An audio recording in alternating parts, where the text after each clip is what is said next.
puissante au sud de l'Èbre. L'événement principal, c'est Sagonte.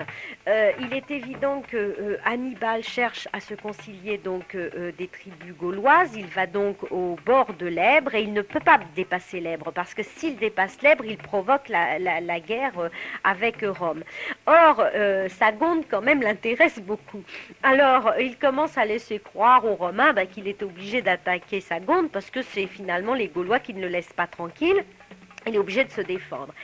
Mais les Romains ne tombent pas dans le panneau et aussitôt ils envoient une ambassade à Rome en disant eh bien arrêtez un peu votre général ambitieux parce que sinon c'est la guerre entre Carthage et nous.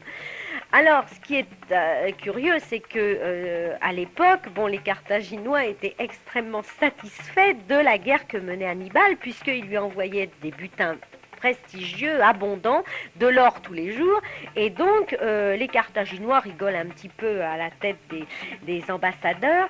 Et évidemment, ils décident de les envoyer balader. Mais alors, il y a quand même quelqu'un parmi les Carthaginois qui est Anon, qui est un vieux commandant, qui a déjà de la bouteille, qui existait déjà, qui était célèbre du temps du père d'Hannibal, et qui leur dit...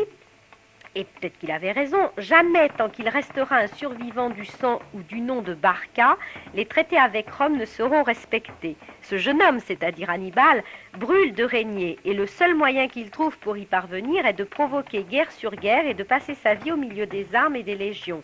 C'est du bois pour nourrir le feu que vous avez envoyé aux armées, c'est vous qui avez alimenté l'incendie qui aujourd'hui vous consume, vos armées assiègent Sagonte, dont le traité vous interdit l'approche, et bientôt les Romains assiégeront Carthage.